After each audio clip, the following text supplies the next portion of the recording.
see a red light. All right. Yeah. That means you're We're being live. recorded. We are live. We're live. And off we go. Oh, Okay. man. Well, first off, Mark, I'm so excited you're here because you and I go way back to when I was a senior at the prestigious Providence Country Day.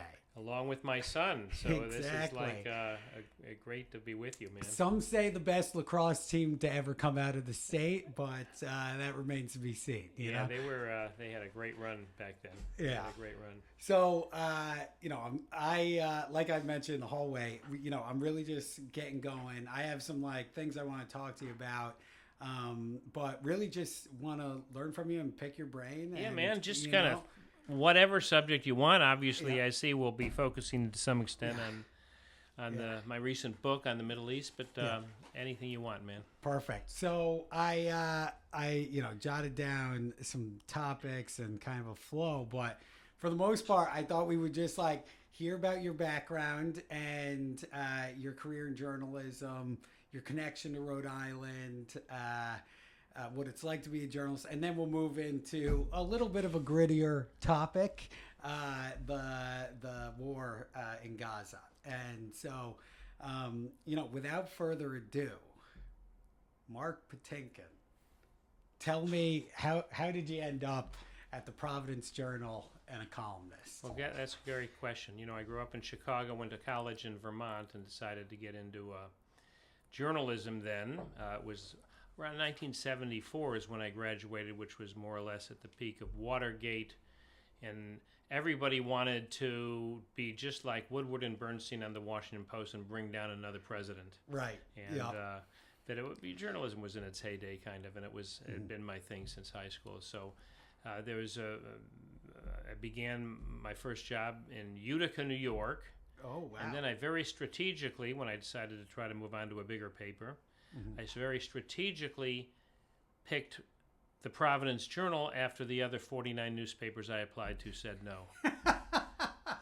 So that's how I got here. Yeah. And so you went to Utica, and what were you just on the local beat there? And Yeah, dude, 4 to midnight, zoning boards, town councils, school committees. What do you think draws people to journalism and writing in particular? It's the pay. Newspapers pay so much, I don't know what to do with all the money. Right, yeah. A lot, just speaking for myself, obviously it's folks that are engaged in public affairs. And in my case, though, and one of the things that drew me to the Journal is there's kind of two I would say, schools of journalists at most newspapers, or at least many, and that's those that are reporters, and of course everybody, including me, is a reporter, but then there are also those that are really into writing, into prose, into being a stylist, and that was kind of really the one of the reasons I've stayed at the Journal and what drew me to the Journal. They've been known for a very long time as a writer's newspaper, where editors give you a lot of free hand to be able to do in-depth, hopefully somewhat literary approaches to your work with an emphasis on prose and writing style, and so that's what draws a lot of folks, including myself. Yeah. Because it's a way to be able to write creatively. Right. When you think about your Hall of Fame of writers and mentors, to some extent, I'm sure, who are the people that come to mind where you were really, admired or wanted to be like? I like that phrase, Hall of Fame. I was put into the Rhode Island Heritage Hall of Fame a couple of years ago in the Providence Journal, very memorably. In the headline, it was supposed to be Patinkin inducted. Instead, it said Patinkin indicted. And that headline lives on, so I don't know if that's okay for your podcast to have a guest who's been indicted. That's what? Is that okay? It's clickbait. Okay? Yeah, Mark Patinkin indicted might be the headline. That's accurate. All you got to say is, according to the Providence Journal, Mark Patinkin's been indicted. I was, Chicago, where I grew up, was a great columnist town. Yeah. There was a guy named Mike Royko who was like a great street columnist, but also had a lot of style. There was a New York columnist named Jimmy Breslin who kind of had a very famous name, and just in terms of writing in general, I was kind of a real Hemingway fan, and I liked the way he like wrote, tight. and very directly, and so those were kind of the folks that I followed. Other columnists, I was really that kid that, the kid that wants to be a fireman when they grow up and becomes one. I kind of wanted to be a columnist when I grew up, and somehow that happened. And I remember being terrified when I first got the job, because I was thinking, wait, columnists have to think things through and make some kind of point of view statement, and I don't know how to do that. I'm just at this point just a early journalist. But I think it's a good area to be in, where you're allowed to express your viewpoint, because that frees you a little bit to make observational journalism. Right. And so, but before we pivot from that Hall of Fame folks that you really admired, were there any books in particular that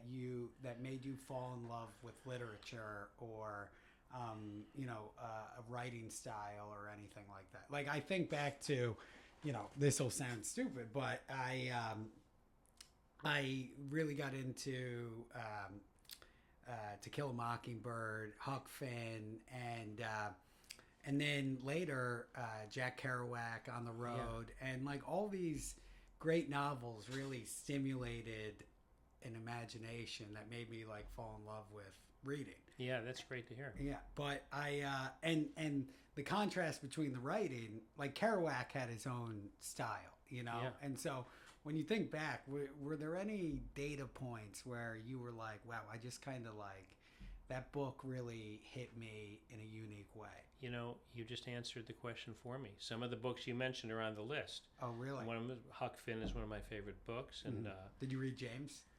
I'm reading it now. I'm reading James it now. last It's amazing. month. It's fantastic. James, for those that aren't familiar with it, it's a retelling of Huck Finn through the eyes of the slave Jim, done in dialect by a tremendous writer. And Kerouac too, and I loved Catcher in the Rye, and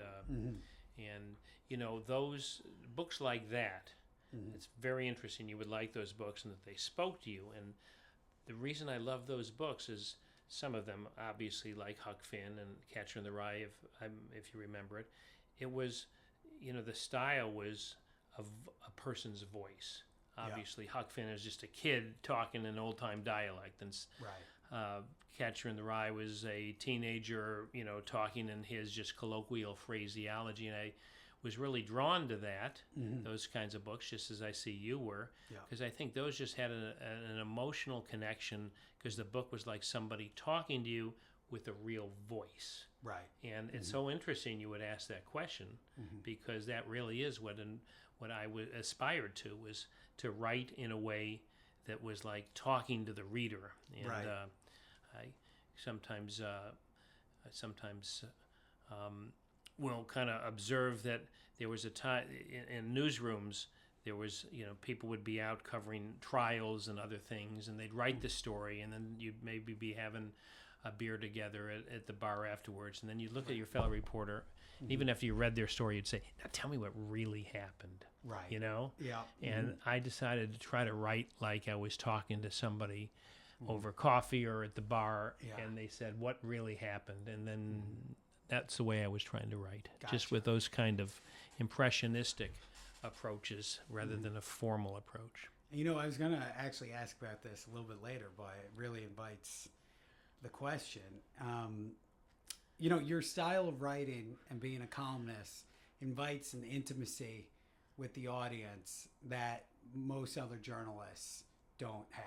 And, I think one of the writers that I've always followed closely is David Brooks of the New York Times, right? And I've read his articles, but also his most of his books, and one of which is The Second Mountain, and it kind of really pulled me in, because everyone deals with certain traumas or adverse situations, and so the idea of The Second Mountain really kind of caught my eye, because it speaks to how once you break part of your ego and so forth, you can kind of be on like another trajectory or journey. Anyways, he speaks often about what it's like to share intimate details about your life with a broad audience. And, Mark, like we mentioned at the beginning,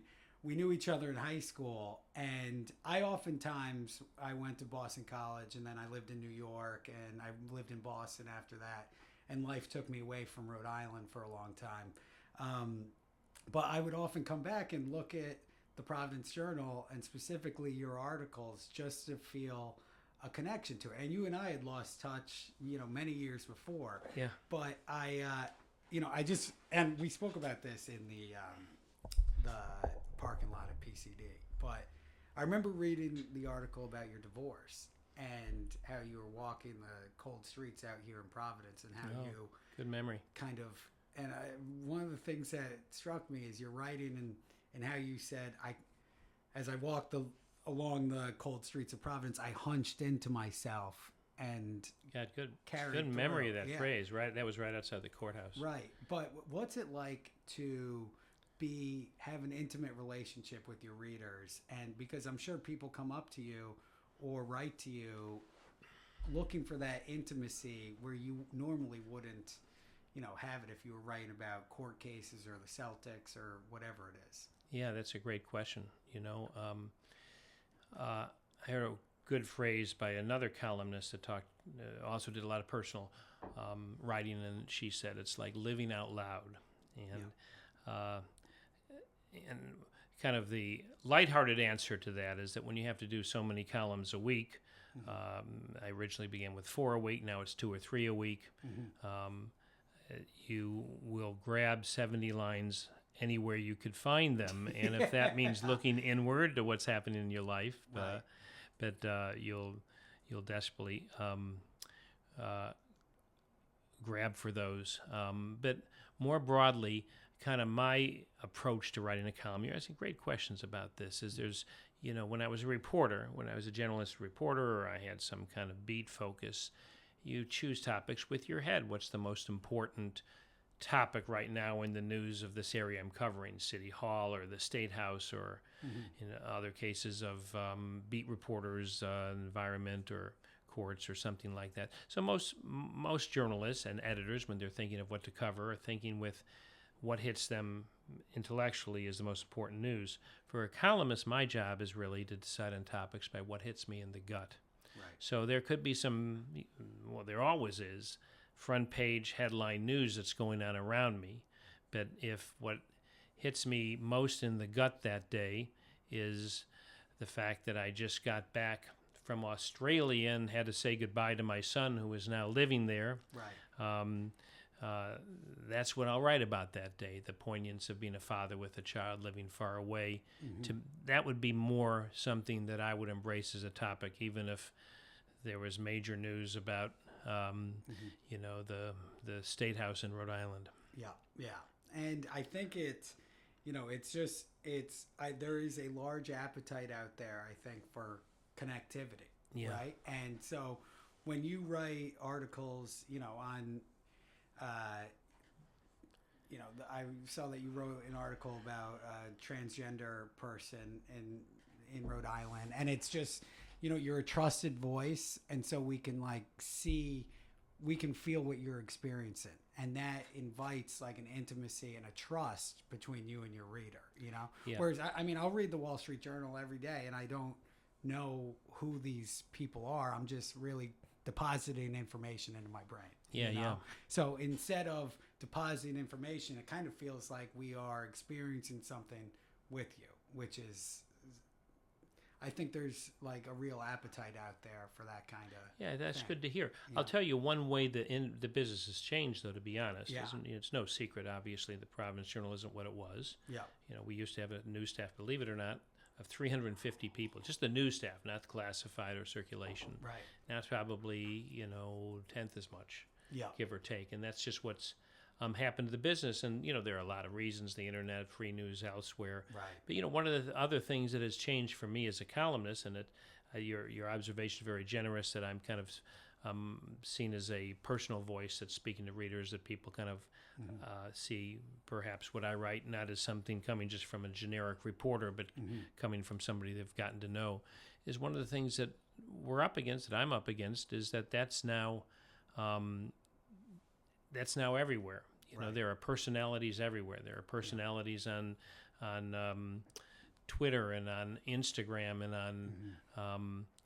on TikTok, and that's kind of the stock and trade of our communication now, especially in social media. People that have millions of followers have accumulated those followers because they've established personal relationship. That, you know, a lot of it's because it's video, and but it's personal communication. Yeah, and I think that's to be very honest with you, that's one of the things that has changed, and I'm now surrounded by a blizzard of personal voices that connect with readers and audiences, and so so, which is good. That kind of democratizes communication and information.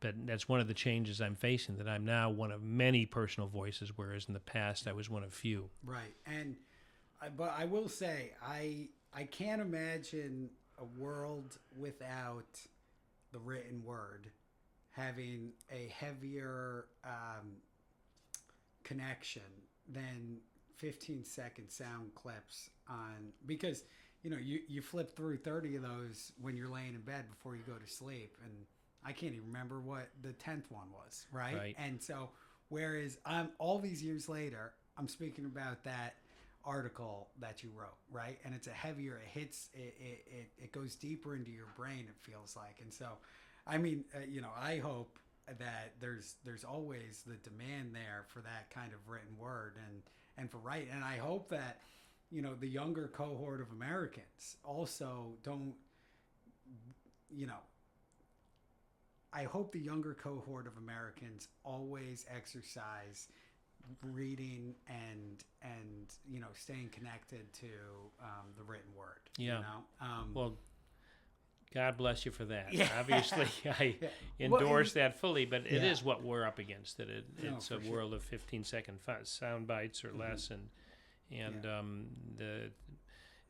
it's a cliche to observe the attention span has gone way down. But yes, that's kind of where the consumption of information and media has gone, as to that kind of short bursts, whether it's Twitter, Instagram, or whatever, or videos. And so it's heartening to hear that you still have that embrace of it. But you know, I would say that for me, it's a nice challenge, and I think part of what I'm trying to keep in mind lately is that in this day and age where people do connect emotionally with whoever they're following online, it's important for newspapers to have personal voices too, instead of just generic reporting voices. Absolutely. And that leads me to the question of, you know, when we do log into Twitter or to you know, Instagram or whatever, generally it's a national or global audience that people are speaking to. I still think, going back to demand, that there is a demand for people to be connected to local news and so on and so forth. I think it's changing where people don't turn the news on at 6 p.m. anymore. What do you think? You know, do you agree that there is an appetite for local news? And if so, how do you think that that is going to change in the future in terms of how it's delivered? These are great. You know, Patrick, you should be a podcaster. These are great questions. That's why I'm trying it out. No, but it actually is revealing to me. I know you asked me to be on your podcast, and I know that you're kind of an investment guy by trade, though you've done other things, I think. Yeah. But I'm very intrigued with you having invited me onto this podcast. Are you doing a podcast at all? And I kind of am seeing it now in these questions. You're actually a very thoughtful kind of interviewer, and I think you have that ability and that curiosity, and it's kind of these are very impressive questions. Thank you. And so I see why you're doing a podcast, and that's a great question about the importance of local news. You know, on the one hand, local news is certainly under strain and under siege. There's lots of small papers that are going even out of business, and some papers even in bigger towns like Fall River. I mean, compared to tiny communities, it's a bigger town. You know, they only have a couple of reporters left on their staff because it's just the metrics, the finances are so hard. But on the other hand, local news still is one of the things that people do need that they can't easily duplicate elsewhere. If you're looking for national news, there's all sorts of free material everywhere, though. Hopefully you'll curate your platforms, and if you, whether it's the New York Times, Wall Street Journal, or a place that you have trust. I don't want to get into the politics of some of those papers, and they do have politics. Actually, I'd be happy to get into it if you ask. But local news still has kind of there's kind of a need for that, and that there aren't that many outlets for it. Now, there happen to be in Providence. Providence is a very vibrant local news town, so it's another challenge for the Providence Journal. The Boston Globe has moved in with I have to admit it, a very good team of 8 or 10 reporters and editors, and they're doing a great job. And the local news stations are known as very good, especially Channel 10 and 12. And there's even some other outlets like Go Local, Prov, and others that all are part of the ecosphere. So it is a vibrant news town.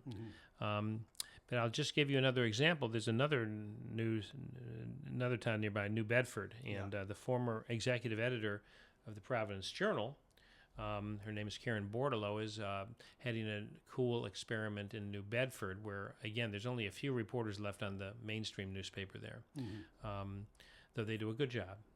New Bedford Standard Times does a good job. But she's been now the editor of a new website there, a new news website called the New Bedford Light. It's all online, and the model's fascinating, man. It's foundations and private donations, and they've managed to get enough to have a staff of 6 or 7 or 8 full-timers. Oh, no kidding. And for New Bedford, that's a lot in 2025. Right. And they do great work, and both the kind of immigrant community as well as the general issues around that town. But that's an interesting model. Right. And, it is.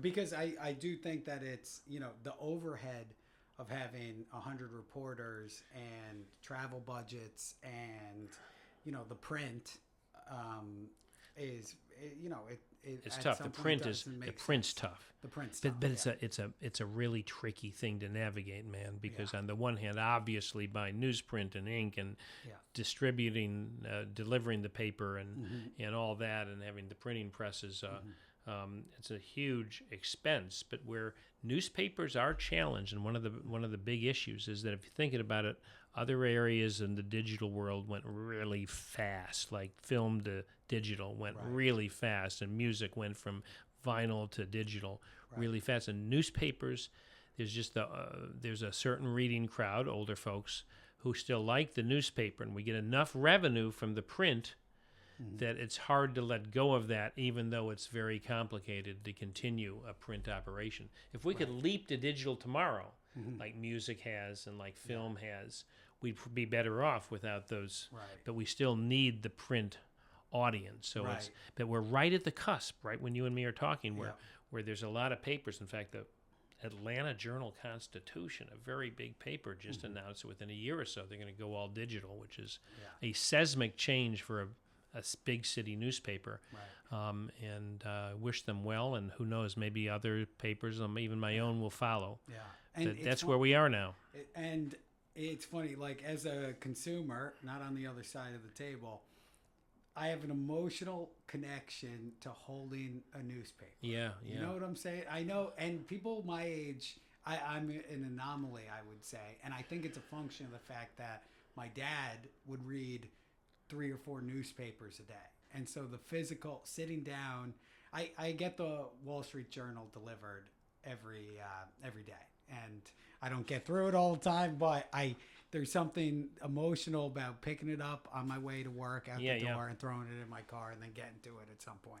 But that's good to have. And one of the upsides of something like the Wall Street Journal, or if your taste is a little bit more liberal, the New York Times, they curate all the news. So you get the Wall Street Journal. If you go online, there's 10 million places you could go. Where are you going to get the day's news? One of the big questions I get is, what do you read every day to get a good picture of the day's news so you could do your job and just be an informed citizen? And one good thing about print newspapers is it's all there.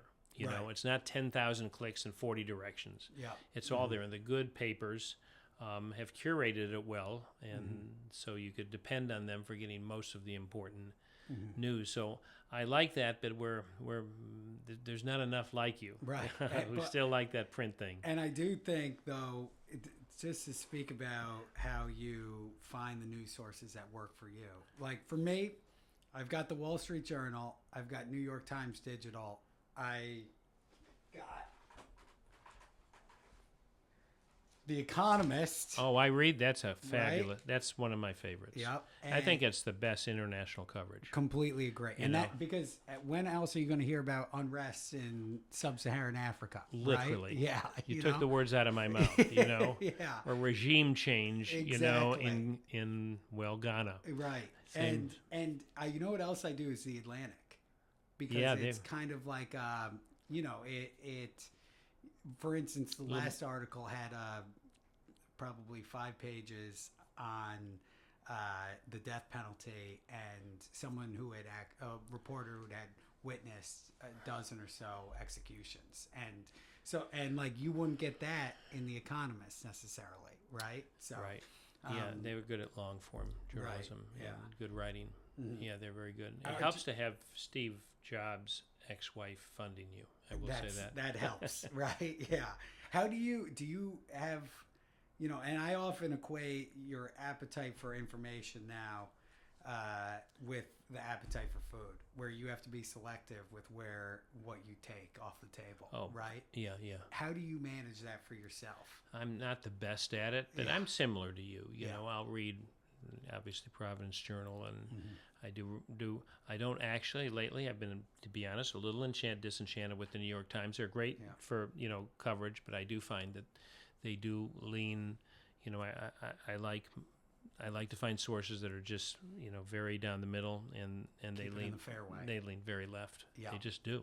And in the Wall Street Journal, I find they do lean a little right, but I find they're very good. Right. They're very good, Wall Street Journal. So I read Times, Wall Street Journal, and there's a few other aggregating websites. There's something called the Drudge Report, which is pretty good. Yeah. But my main source of news that I really depend on is the Patrick McQuaid podcast. That's it, man. Well, thank God there's one, you know. But I'll tell you, we'll pop into your new book, The Holy Land at War, after this. But for me, the lesson that I learned from about information consumption was when Trump got elected the first time. I was a grad school student at Columbia, and I was in the School of International and Public Affairs. And, every metric pointed to Hillary Clinton winning. And I remember I came home for a weekend, and I was at the bar I grew up going to in East Greenwich. And we were all, chatting about the election, probably 4 or 5 of my friends.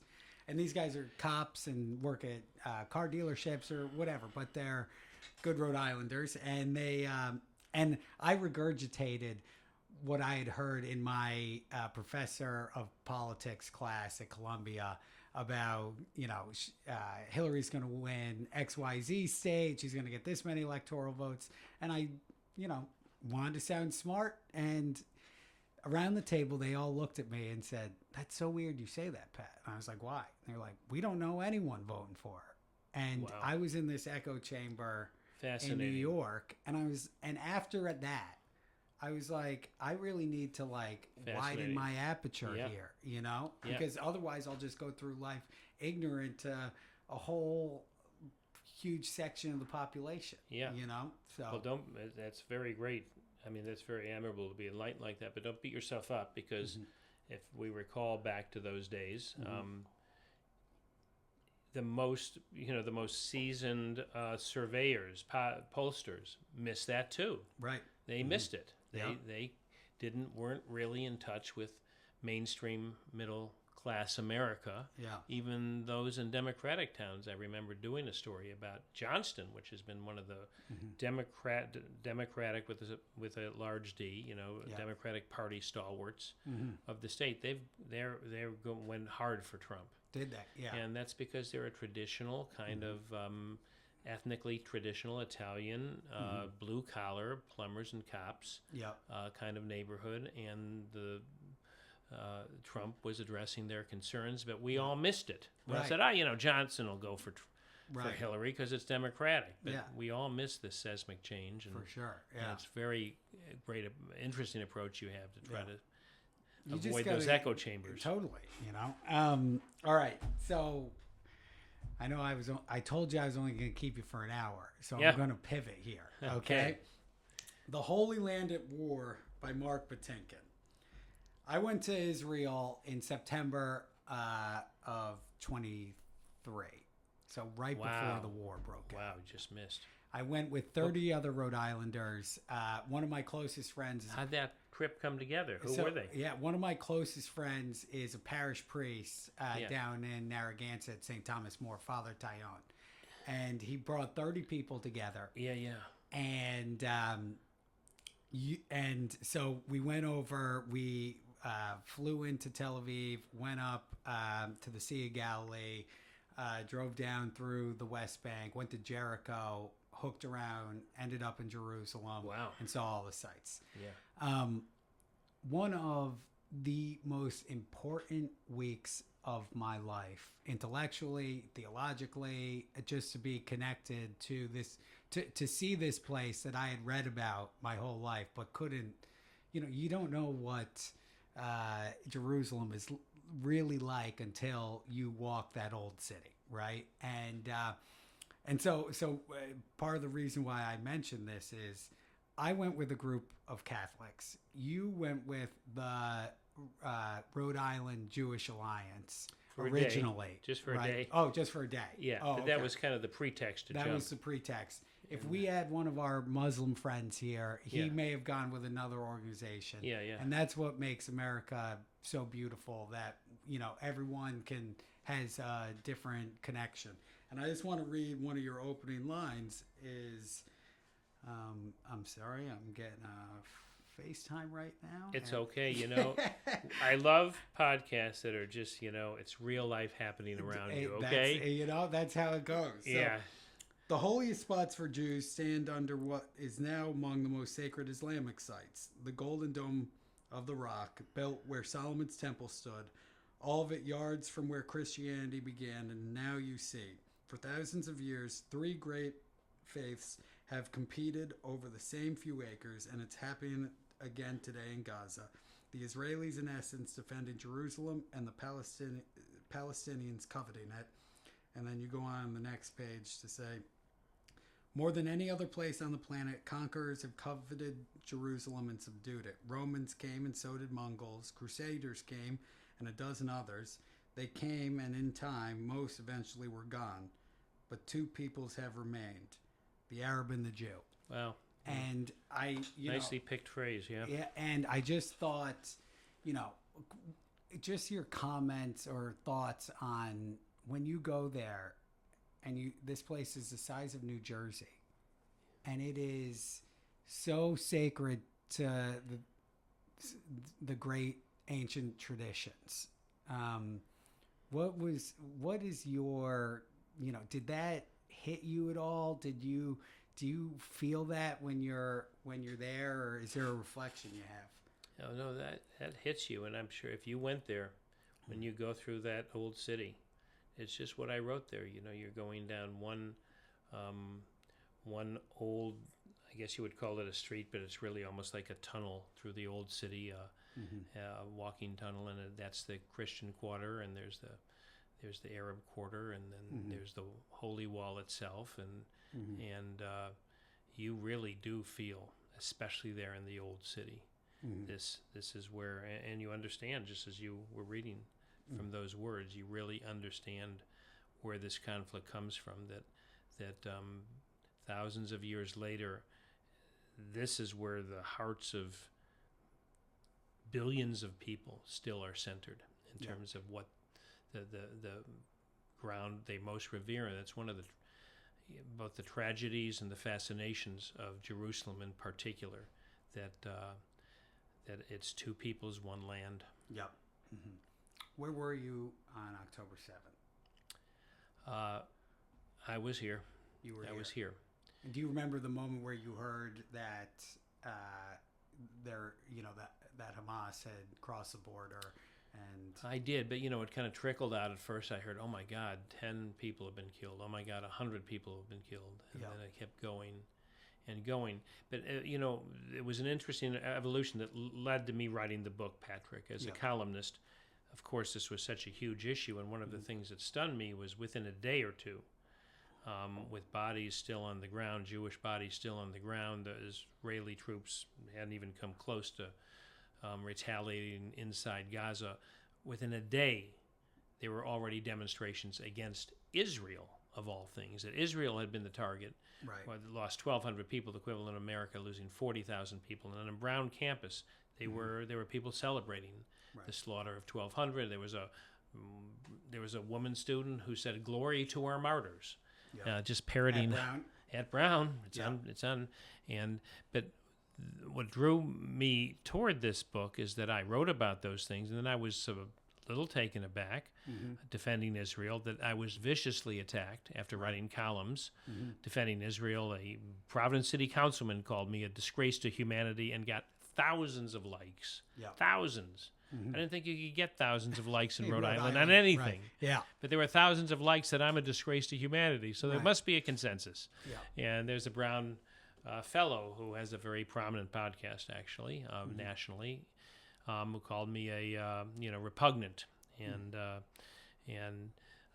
But I wrote a couple more columns like that, and then I realized everybody was doing that. Everybody was doing armchair commentary. And even today, if you open up Twitter or Instagram, there are a million posts every day that are versions of armchair commentary. That's the ecosystem we now live in. People just kind of giving very pointed opinions from their armchairs about the Middle East. And I thought, I'm an old school journalist. Right. I should go.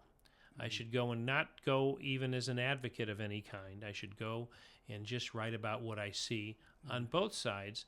And as I see you've read the book, and I did, and so I spent basically as much time speaking with Palestinians in the West Bank and even inside Gaza as I did chronicling the Jewish side of this. And so that was what I was all about in writing this book. Was this the most attacked you felt in your career for voicing opinion? Would you say? I think so. Yeah. I think this was probably among the most attacked. There was one other issue, and you brought it up earlier, parenthetically, that I was attacked about in the last year that I'm bringing up at the moment because I'll make a relevant point out of it, and that was on the transgender issue, where I did write a column saying that I agreed that transgender women should not be in women's sports. Men who become women should not be in women's sports. And it wasn't strident, and I'm actually a transgender rights advocate. I think transgender folks, of course, should be in the military, and if somebody wants to transition, and especially in adulthood, that's who they are. But I found out this is such a volatile area that even if you have one carve out, my carve out being men and women's transgender women and women's sports, I was just brutally attacked for that too, and ultimately followed it up by trying to understand by interviewing a transgender woman. I think that's what you were referring to. But those two issues, the issue about the Israel war and the Gaza war, the transgender issue, were both probably as much attacked as I've been, and I bring it up because, especially in this tragic week, where whether you believe in his politics or not, the tragedy of Charlie Kirk being murdered for merely not just expressing his opinion, but wanting to debate people with the opposite opinion. It reflects the fact that we're really in a culture war now. And I think I've been kind of experienced that, or been on the receiving that of especially these two issues.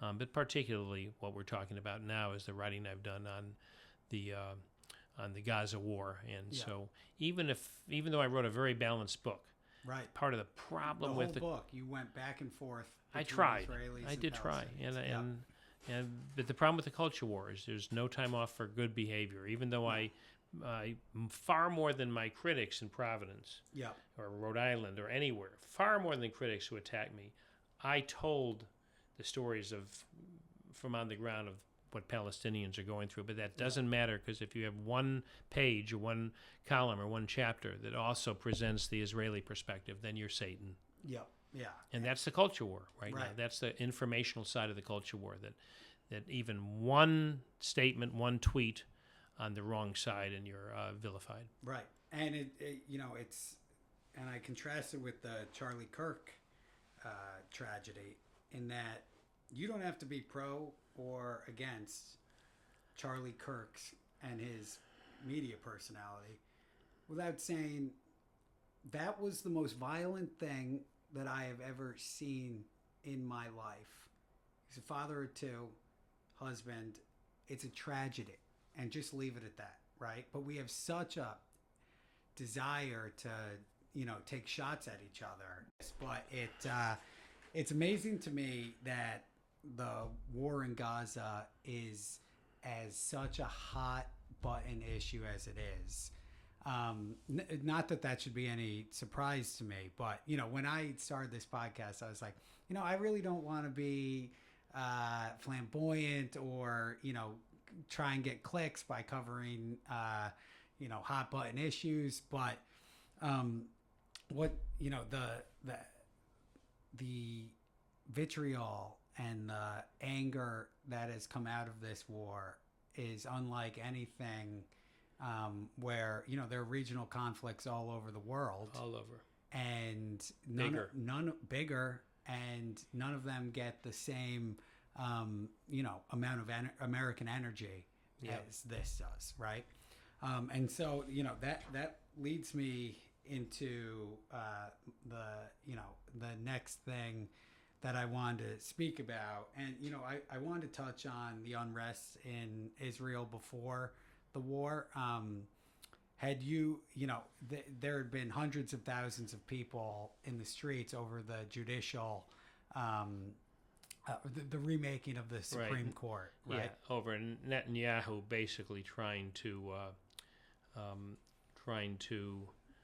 minimize some of the power of the Supreme Court. Right, and would it be fair to say that a lot of the power has been consolidated since October 7th?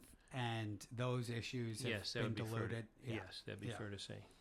By consolidated, basically what you mean at this point, those other issues are now off center stage, and it's really and Netanyahu has consolidated power and is really driving the bus on how the war is prosecuted and how Israeli policy is formed. So I just want to start with one of the Palestinians that you had the opportunity to speak with, Fayez Al-Dibs. Oh, yeah. Did I pronounce that right? Yeah. Al-Dibs. Yeah. In his 50s, the friend with 3 sons in prison, ages 22, 19, 16. West Bank. In the West Bank.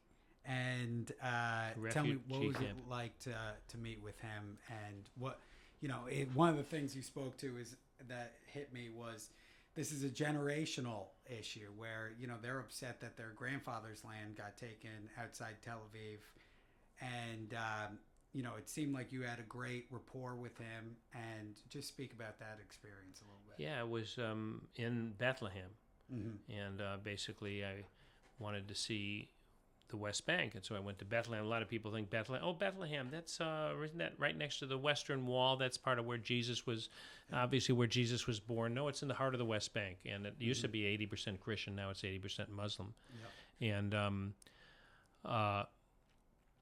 I wanted to see it authentically, so instead of just going with a random guide, I kind of made connections and found a gentleman, 40-something, who was a school teacher there, and he showed me around, and I said, show me something that's emblematic of the West Bank, and I'll be honest, I've written columns defending Israel, but it's very tough on the Palestinians, the West Bank right now, and he took me to this guy, Al-Dibs, because he was emblematic, again, to use that word, of the crackdown by Israeli forces in the West Bank, and 3 of his 5 sons or so have been arrested, some maybe for Facebook posts. They're not even sure, because when you go into the military judicial system or the courts, you don't always have access to due process. And it's tough because the Palestinian culture, people support their parents, and so that's been cut out from under him.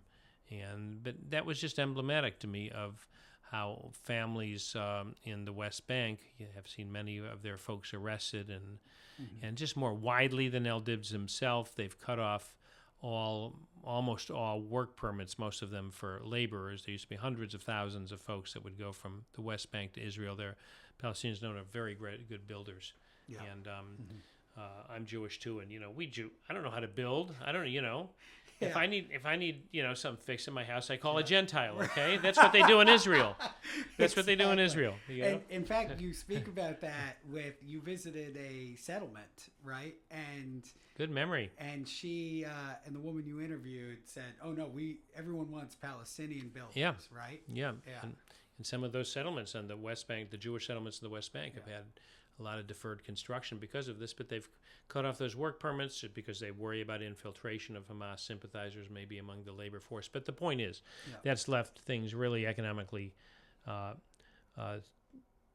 depressed and suppressed on the West Bank, because so many people are out of the jobs that depended on in Israel. And, Bethlehem was very, very depressed town. There's almost it was very much a tourism town. Nobody goes there. It was the only non-Palestinian face I saw in Bethlehem. Usually there's, as you probably know, I went to the Church of the Nativity in Bethlehem. Did you have a line?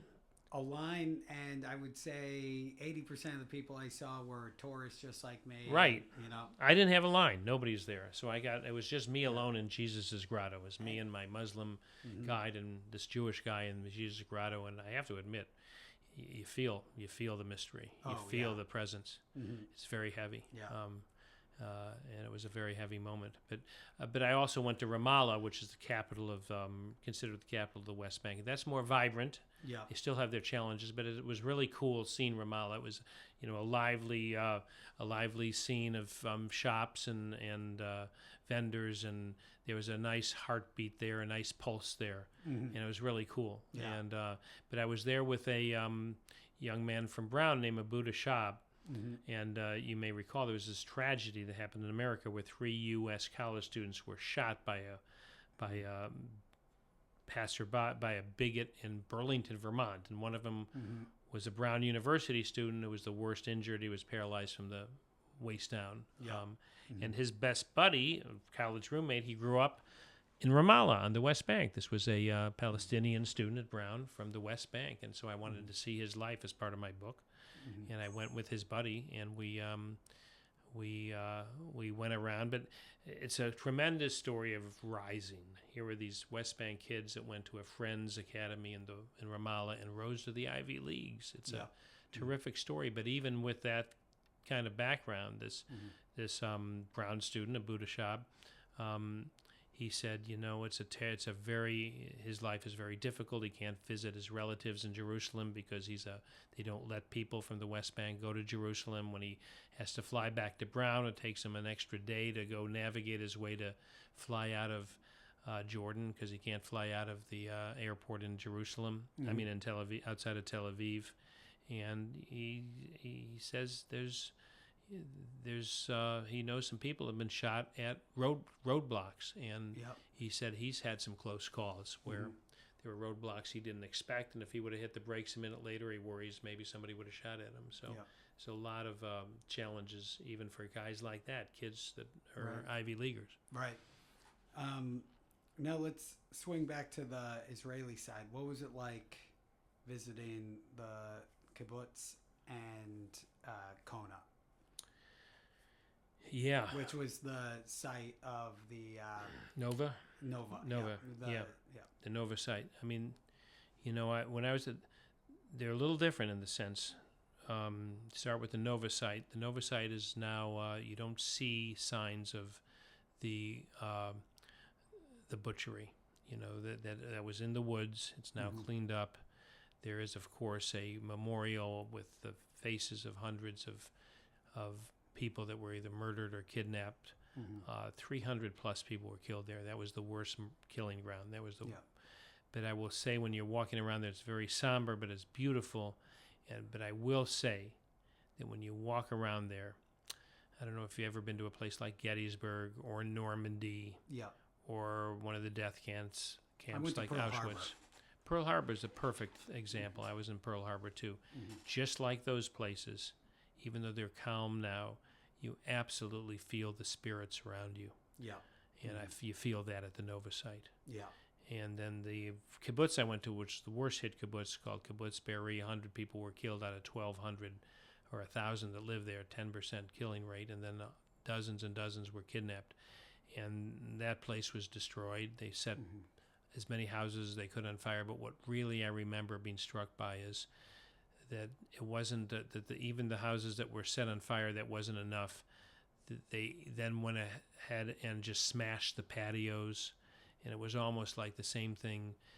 They did the same thing to the houses that they did to the people. First they murdered them, and then they mutilated them. Yeah. It was just a frenzy of violence, and there are posters of the dead on every house where people were slaughtered. And one of the most depressing, most emotional things was going into the children's area, which is still is a very much today, even long after I was there. It's like it was on the day of the attack. And so it's really not, I should say, a memorial. It's clean. It's not cleaned up. It's more of a testimony. Yeah. And did you ever go to Auschwitz or any of the concentration camps? I actually haven't been there, but there was an Israeli guy that said, you got to go to these kibbutzim, go to Kibbutz Be'eri. He said, I've been to Auschwitz. The kibbutz is worse because Auschwitz is cleaned up, and the kibbutz, you still see the savagery. So you didn't know if you were going to get into Gaza while you were in Israel when you got a text. Yeah. Can you speak about that a little bit? Well, it was just, they only take in, the only way to get into Gaza is with the Israeli Defense Forces, right? Because it's very controversial that they don't let international journalists into Gaza on their own or with humanitarian groups. But I kind of understand it because it's such, it's a war zone, and there'd be a lot more dead journalists. There already are a lot. Right. So a lot more if international journalists were allowed to rove around freely. Yeah. And they only let in 3 or 4 journalists a month with the IDF because they've got other things to worry about than us reporters. Right. But so I just lobbied them. I was there for 3 weeks. I lobbied them every day. There is something called the North American Media Desk that I was sending text to and trying to pull some kind of connections. And a couple times they said, I think we're going to be able to get you in tomorrow, and then something happened because it's a war. And then finally, with the days left, they said, I think we'll get you in tomorrow. And then there was a rainstorm. I thought it might be wiped out. But, truth is about wars, it's always bad weather. It's raining, it's too hot, it's too cold, it's too wet. And but so we went in, and it was like 4 or 5 of us journalists, a CBS News guy and comparable people from overseas countries, and in a Humvee, just charging right, down the road that borders the Gaza border fence at high speed because there was incoming. There were bombs landing so close that smoke that smelled like fireworks smoke would sweep over us 20 seconds later or less. It's close enough that we heard automatic weapons fire, which was scarier than the bombs because you pictured it and you realized, and they told me, this is house to house, like a half mile away or less. They were, there were house to house combat going on. Yeah. And so... what time did you go? It was midday. Midday, or it was the morning for a couple hours, at 10, 11. And were you given instructions to meet at a specific location with a dozen other journalists or so? Right, you meet out there was a military base right outside, not a traditional base that they just kind of set up. Yeah. With vehicles and tents and that's one of the areas that you kind of meet up, and then there were instructions like turn your phone the airplane mode because we would be tracked. The only person that was allowed to use a phone was the commander of our little operation. But we went right into the heart of it, saw just what you see on the news, the dystopian landscape there, the post-apocalyptic landscape, and you really do think did Israel have to do this much damage? You think that, but even more, it hits you right in the gut, Patrick. It just deep in the gut. You just look at it and you cannot believe that Hamas, which purports to be the leader of these people, of the Palestinian people in the Gaza Strip, that they are continuing to let their countrymen, go through this horrific war experience and watch their homeland destroyed. Yeah. It just hits you in the gut. They could release the hostages yesterday, a year ago, and stop it. Yeah. And the fact that they don't just makes it so clear that they are just insane jihadists. Yeah. What's your blood pressure and adrenaline like as you're taking that drive into Gaza? We were going pretty fast, so that kind of exacerbated the blood pressure. You're bouncing through things, and right. And at one point, right after we got in, there was a tunnel they had just excavated and blown up, and we kind of went down to look inside the tunnel. And then, as I said, we went past a destroyed area and to a school that they had just taken back from Hamas. Every school, every health facility, every mosque, there were Hamas, weaponry and Hamas action.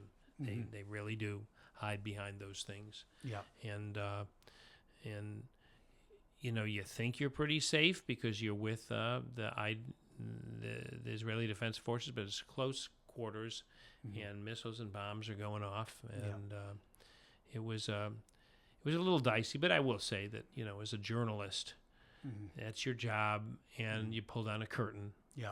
And there's even a part of you, I don't want to trivialize it, but there's a part of you that really wants to see the reality of it and even the action of it. So there's a part of you that when the bomb goes off, I won't deny it, you think this will make for good copy. Right. So I can't say I was like scared or in that way. It's more you're just pumped up to be in the heart of the story, and that's part of your mission, is to try to tell it, and not just what you see, but I was talking to some of the young soldiers as well, and that was probably as fruitful as just seeing things that they were saying. They were telling me why they fight. They said, we're young. We're young. We heard our grandparents talk about the pogroms that killed our ancestors in Russia and the family members that were lost in the Holocaust. And we thought, that's of course part of our heritage, but that's long ago. The world's different now. Right. And then they said, we realized on October 7th, the world is exactly the same. The Jews are still the targets of just butchery, and that's why we fight. Yeah. I want to finish with a hypothetical, and then I want to hear about the School of Abraham.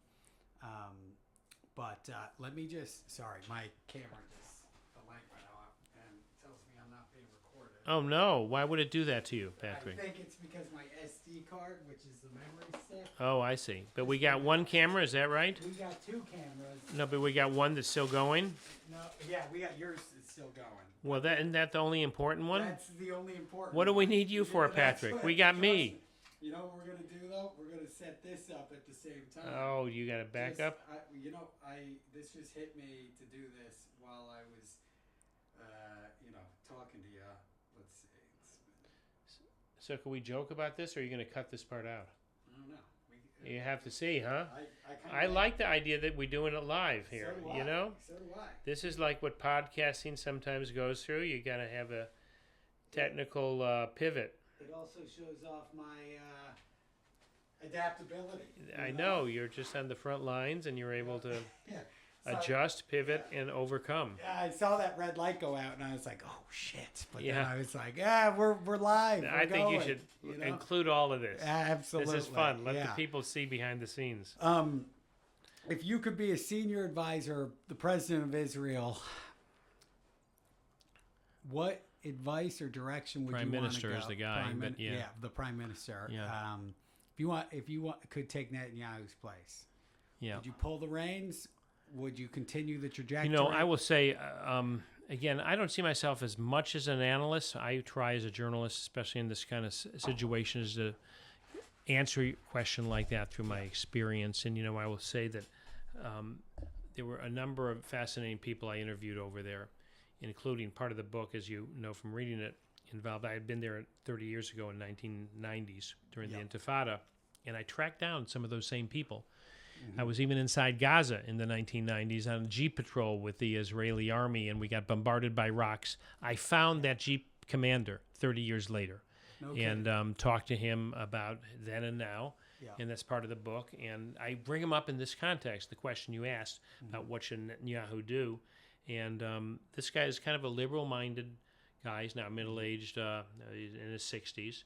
And he said that he's very liberal, believe in two-state solution and all that. But even on the liberal side, he said, but even those of us that don't like Netanyahu feel that the job has to be finished, that we have to finish off Hamas or there's no future.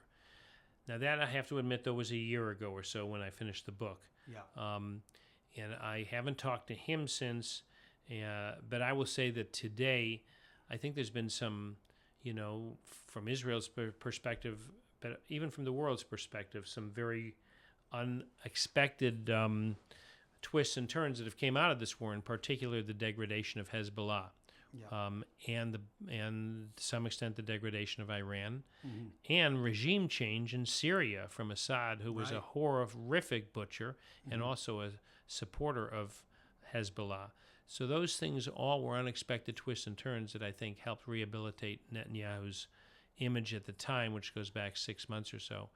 I happen to personally think that might have been a good time for Netanyahu to have pulled back. Yeah.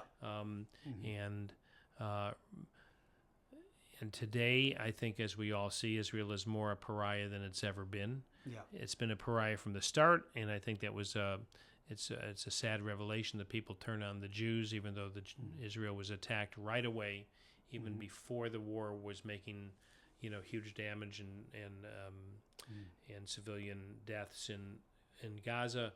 The people still turned on the Jews, and so Israel just had to say, we got to do what we got to do.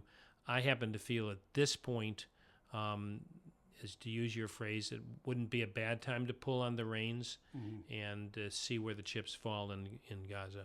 Do you think a two-state solution is possible? Not for a longer time than before the war. I think it was more possible before the war. This is so infected even the liberal side of Israel's consciousness, even the liberal folks in Israel who look at this and say, is there a two-state solution, does that mean there'll be a Palestinian nation that will now do the same thing? Right. And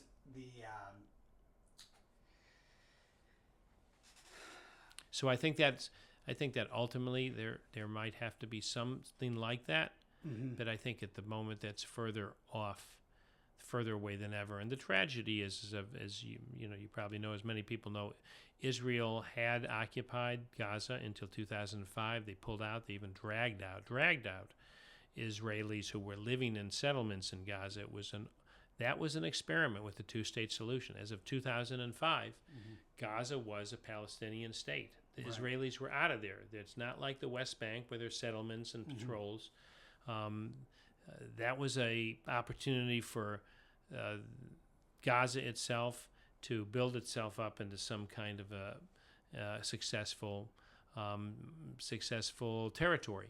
Yeah. And maybe with aspirations of being a state, and instead they took the billions of international dollars and dug war tunnels. Yeah. And so they did blow it. The Hamas blew it. And the Palestinian Authority was the Palestinian Authority seen as corrupt or? Yeah, the Palestinian Authority was in charge of Gaza at first in 2005. They had elections in 2006. Hamas won 50-60%, so it was like a shared government at that point. But very quickly afterwards, in 2007, Hamas began throwing Palestinian Authority members off of roofs to try to take over, and there was a Palestinian civil war where hundreds were killed. Hamas and the Palestinian Authority. Hamas drove the Palestinian Authority out of Gaza. And so the Palestinian Authority is now in the West Bank. They're really two separate entities. And the truth is that part of the reason, though, Hamas won that election, or much of that election, is that the Palestinian Authority is corrupt. Yeah. And so people don't like the Palestinian Authority either, so they turn to Hamas, despite them as jihadists as an alternative, but the alternative proved to be more jihadist than I think anybody realized. Right. And at the end of the day, this is the land of Abraham, who had 2 sons, Isaac and Jacob? Ishmael. Oh, Ishmael, yeah. And Isaac ended up having, having a son named Jacob, who was then renamed Israel. Tell me if I'm wrong on any of this. And then had 12 sons. Oh, what the fuck? You lose that one too? Yeah. Whatever. We'll just do audio. And okay, audio's fine. The truth is about broadcast. Well, no, don't worry. We'll keep up the audio. And the truth is that, and there's no question, it's obvious, but if you got to lose one. Yeah. If you lose audio, it doesn't matter if there's video. Nobody's going to watch it. Well, that's. But if you lose video, people will still listen if there's audio. So let's finish up. Yeah. No. So the 12 tribes of Israel, and Ishmael is the kind of prophet and big figure in the Islamic tradition. You went to the school of Abraham at the end, right? Yeah, it's called the Orchards of Abraham School, a rare school in Israel with both Jews and Arab kids. What was that like? It was just hugely inspiring. It was just hugely inspiring, and it showed, just in synopsis, it was, actually I ended the book with the phrase, which tells you everything you need to know, that as I was leaving the school, you passed a classroom, because they're very open classrooms without walls, with about 25 kids sitting there, and I decided to count how many Jewish kids and how many Arab kids there were, but I could not tell the difference. And that tells you all you need to know. Yeah. Well, Mark, I feel like we jammed a lot into this. Yeah, man. And I just want to let you know I am super grateful for you being here, and just love having the opportunity to catch up and hear your thoughts on everything. Yeah, it was great talking with you, and just just edit a nice picture of the two of us in the last minute and a half. Are you kidding? That's all. We're gonna look like Clooney and Brad Pitt. And do that. Yeah, pick somebody better looking than me. Yeah. Well, Mark, thanks so much, man. All right, brother. Appreciate it. All right. It was good. Thank you.